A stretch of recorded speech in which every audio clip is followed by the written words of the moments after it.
अराहत वाङ्मय में कहा गया है।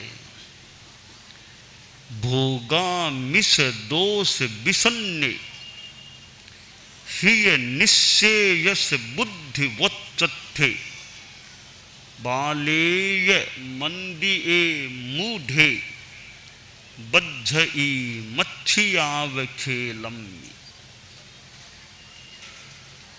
जैसे मक्खी श्लेष्म में चिपक जाती है, वैसे ही भोगासक्त व्यक्ति की आत्मा कर्मों से चिपक जाती है, कर्मों का बंध कर लेती है।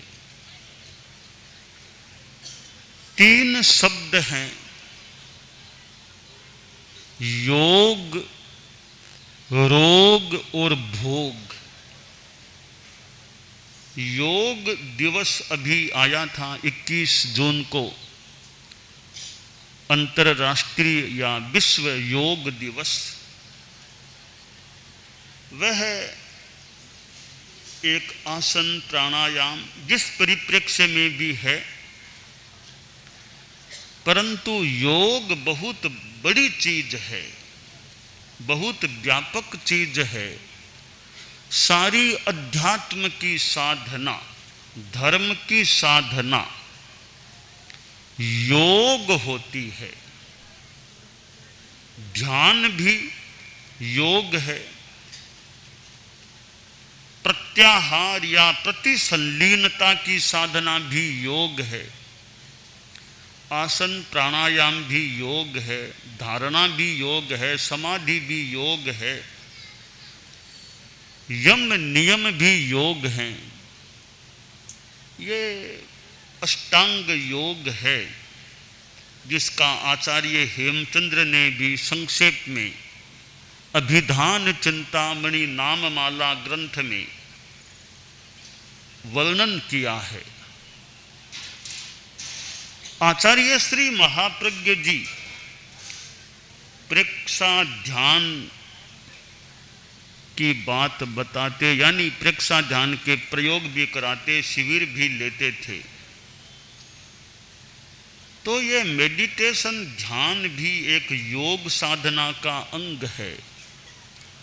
और अहिंसा, सत्य, अचौर्य, ब्रह्मचर्य, अपरिग्रह, इनकी साधना करना, सम्यक ज्ञान, सम्यक दर्शन, सम्यक चारित्र की आराधना करना बहुत बड़ा एक योग होता है।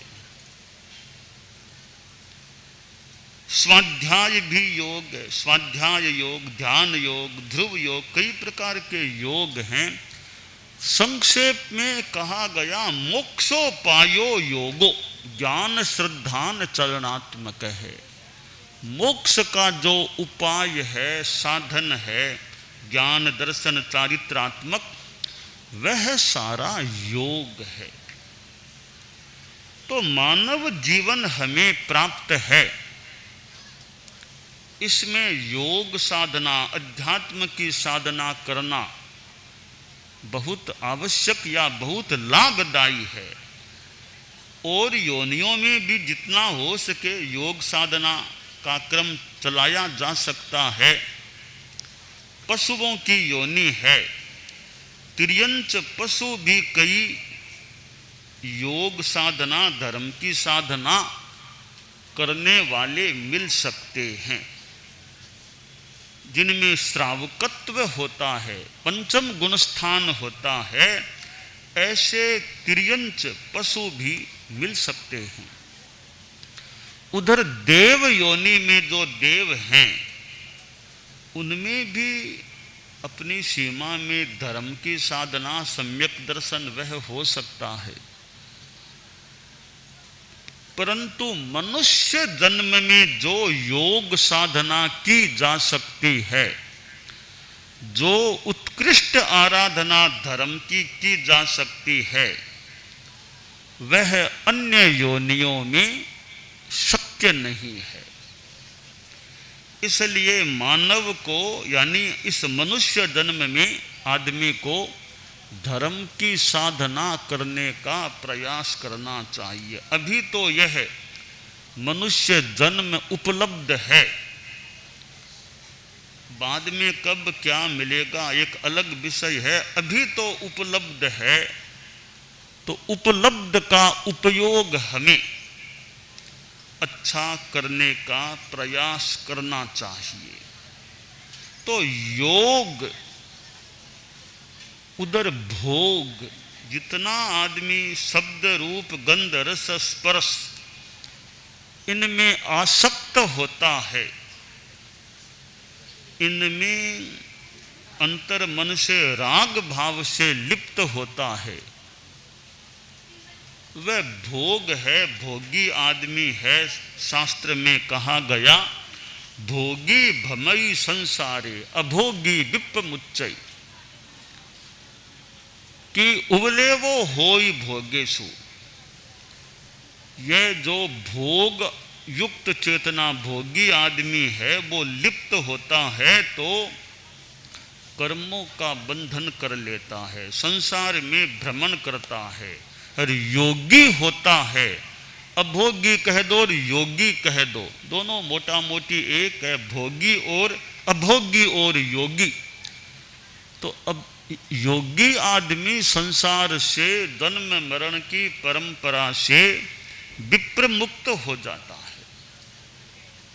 परम पूज्य आचार्य श्री तुलसी ने बहुत यात्राएं की, दक्षिण भारत भी पधारे, कोलकाता भी पधारे, और उन्होंने अनुव्रत आंदोलन को चलाया। मान लो कोई जैन है, कोई जैन नहीं भी हैं, पर जीवन में योग है, धर्म है, अच्छे नियम है, संयम है, इसका मतलब कल्याण उसके साथ है। तो जैन हो या अजैन, कोई भी हो, जीवन में धर्म है, उसका कल्याण जरूर होगा। जितनी मात्रा में जीवन में धर्म है, अध्यात्म की साधना है। तो योग, इधर भोग, तो भोगों में संयम, आदमी खान पान का भी संयम रखे, पदार्थों का कितना उपयोग करता है। दुनिया में पदार्थ हैं, आदमी के पास भी बहुत चीजें हो सकती हैं, पर जितना आवश्यक है उतना पदार्थों का उपभोग मान लें आदमी करता है या करे, ज्यादा नहीं, संयम रखे, लिमिट रखे, खान पान में भी लिमिट। बहुत चीजें घर में हैं, परंतु आदमी अपना व्यक्तिगत संयम। श्रावक के 12 व्रतों में 7वां व्रत है उपभोग परिभोग परिमाण व्रत।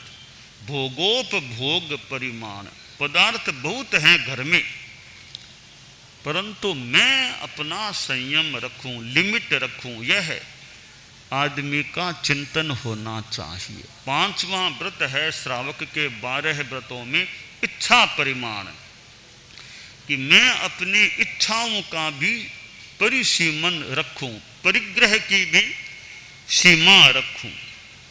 आदमी की इच्छाएं कितनी है और आवश्यकता कितनी है। कई बार ऐसा लग सकेगा कि आवश्यकता तो थोड़ी ही है, पर इच्छाएं ज्यादा हैं। वांट और नीड, आपको नीड कितनी है, पहनने को कितने कपड़े चाहिए, चप्पल कितनी चाहिए, चप्पल जूता कितना चाहिए, खाने को आपको कितना चाहिए, रहने को आपको कितनी जगह चाहिए।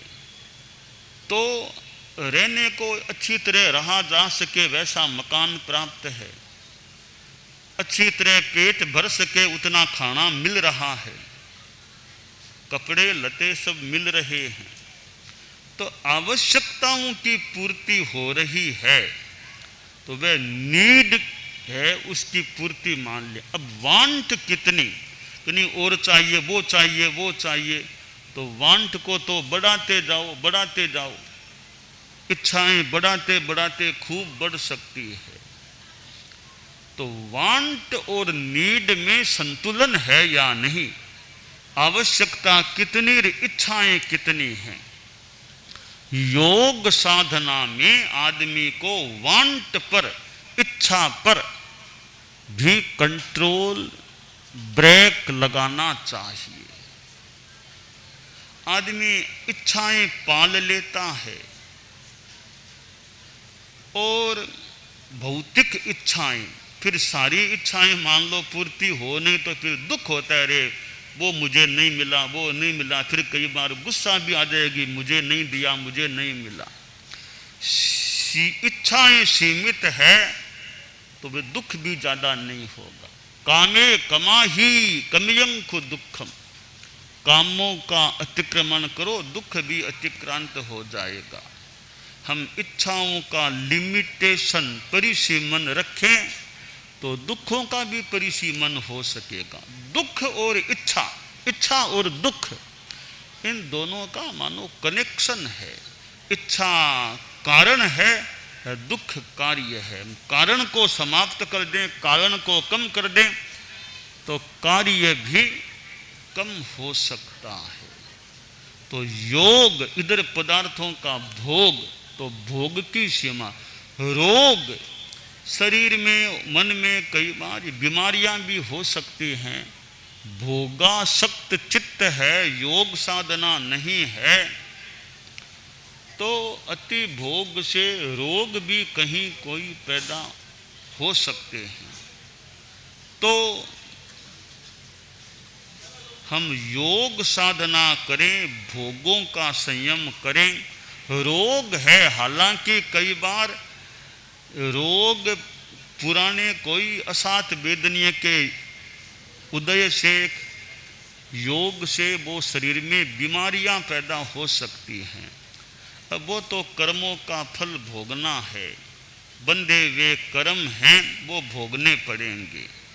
वर्तमान जीवन में कोई विशेष ज़्यादा पाप नहीं किया जा रहा है, परंतु पता नहीं कौन से जन्म में हमने क्या कर्म बांधे होंगे, उनका फल भी इस जीवन में और कहीं आगे भी भोगना पड़ सकता है।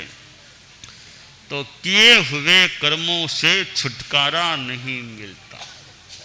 तो ऐसे कर्मों के योग से तकलीफ हो भी जाए तो मन में समता, शांति का भाव रहे। जीवन है, शरीर है, कभी समस्या, कष्ट, तकलीफ, कभी ऑपरेशन, कभी हॉस्पिटलाइज होना, कभी कुछ, ऐसी स्थितियां बन सकती हैं। इन स्थितियों में समता का भाव रहे, आदमी ज़्यादा दुखी न बने कि भी मेरे कोई कर्म होंगे ऐसे, मुझे शांति से भोगने, अपना भुगतान हो रहा है, कर्जा उतर रहा है, बहुत कर्जा, जितना भी कर्जा है, ये बीमारियां वगैरह कठिनाइयां समस्याएं आ रही है, मानो मेरा कर्जा कम हो रहा है, हल्का में हल्का हो रहा हूँ। यूं चिंतन करके आदमी समता शांति में रहे। परेशान ज़्यादा नहीं बनना चाहिए। समस्या कठिनाई आ गई तो आ गई, हम ज़्यादा मानसिक स्तर पर परेशान न बने। तो रोग है, कोई समस्या है, ये जीवन में कभी आ जाए तो आ जाए, ठीक है। निराकरण या न आए ऐसा प्रयास, या निराकरण समस्या आए नहीं ऐसा प्रयास भी हो सकता है। समस्या आ गई तो निराकरण का प्रयास भी हो सकता है, और समस्या अभी गई नहीं तो ठीक है, शांति रखें, समता रखें, थोड़ी मित्रता कर लें, समस्या के साथ भी थोड़ी मित्रता कर लें। मैत्री, आचार्य श्री महाप्रज्ञ जी की पुस्तक जीवन की पोथी संभवतः है कि बुढ़ापे के साथ और ऐसे मैत्री करें, तो मैत्री होने से थोड़ी परेशानी फिर कम हो सकती है। आचार्य श्री तुलसी के थोड़ी शरीर में समस्या भी होती थी कभी, तो ठीक है, समस्या चलती है, थोड़ी मैत्री रखें, थोड़ा जागता रखें, थोड़ा ध्यान रखें। अब थोड़ी समस्या कभी आ जाती है, थोड़ा ध्यान रखें, वहाँ चलता रहे, समस्या भी चलती है और हम भी चलते रहें, दोनों चलते रहें। कि समस्या हमें रोके नहीं। ठीक है, तुम भी चलो, मान लो नहीं जाती हो तो चलो फिर, कि हमें ज़्यादा बाधित मत करो, ज़्यादा परेशान मत करो, तुम भी रहो और हम भी रहें, कोई बात नहीं। तो समस्या कठिनाई से मैत्री हो जाती है, फिर संभवतः मन में परेशानी कम हो सकती है। तो यह दोस्ती चारा, मैत्री चारा, बुढ़ापा आ गया, मान लो आ गया बुढ़ापा 85, और कभी बुढ़ापा कब, का 70 वर्ष के बाद बुढ़ापा की बात। 70 वर्ष आचार्य श्री तुलसी ने फरमाया था, संभवतः 70 वर्ष के बाद बुढ़ापे का बचपन शैशव शुरू होता है। 70 के बाद बुढ़ापे का शैशव बचपन शुरू होता है। तो उम्र के हिसाब से आगम में तो कहा गया 60 वर्ष जाति स्थविर, कि 60 वर्ष आ गए तो जाति स्थविर हो गया है। ऐसे ही पर्याय स्थविर 20 वर्ष हो गए दीक्षा लिए तो पर्याय, ऐसे श्रुत स्थविर भी होता है, ज्ञान से स्थविर। आदमी ज्ञान से स्थविर बने, पर्याय से स्थविर बने, और वर्ष आने से कि आगम के हिसाब से 60 वर्ष आ गए हैं तो जाति स्थविर वह हो गया है। अलग अलग चिंतन अपेक्षा हो सकती है। एक जगह है तत्वार्थ भाषानुसारिणी में कहा गया 70 वर्ष, 70 वर्ष आ गए और शरीर में कुछ कठिनाइयां भी हो सकती है। अब यह बुढ़ापे का है, परंतु बुढ़ापा आने पर भी कई बार आदमी काफी सक्रिय रह सकता है। मैंने आचार्य श्री महाप्रज्ञ जी को देखा, वे लगभग 90 वर्ष के हो गए थे, 9वें दशक में थे, और जब धूलिया महाराष्ट्र पधारे थे तब आचार्य श्री 9वें दशक में थे। 9वें दशक में खानदेश की यों यात्रा हुई थी, और 9वें दशक में भी यात्रा, ठीक है साधन का सहारा मान लें, फिर भी यात्रा। और 9वें दशक में जीवन के अंतिम दिन तो तक, अंतिम दिन भी प्रवचन किया था सरदार शहर में, यानी महाप्रयाण से थोड़े से घंटे पहले तो पधार करके सरदार शहर में श्री समवसन गदैया जी का नोरा, वहां पधार करके प्रवचन किया था। प्रवास का ठिकाना अलग था, गोठी जी का मकान, तो वहां से गदैया जी के वहां पधार करके प्रवचन किया था। थोड़े से घंटे कुछ समय बाद महाप्रयाण, तो यानी उम्र तो आ गई थी, 90वां वर्ष था, पर 90वें वर्ष में भी अंतिम दिन भी प्रवचन किया था। तो कई बार उम्र आने के बाद भी आदमी सक्रिय बना रह सकता है। तो जरूरी नहीं है कि 70 आ गए तो आदमी कोई ऐसे निष्क्रिय हो जाएगा। होने वाला तो 70 से पहले ही कोई निष्क्रिय बन जाए, वरना 80-85 में भी आदमी अपना, ठीक है उतनी भागदौड़ न भी हो सके, अपने ढंग से अपना काम कर सकता है। तो योग, भोग और रोग, हम योग साधना यानी ज्ञान दर्शन चारित्र की आराधना के प्रति जागरूक रहें। आप लोग गृहस्थ हैं, तो गृहस्थ जीवन में भी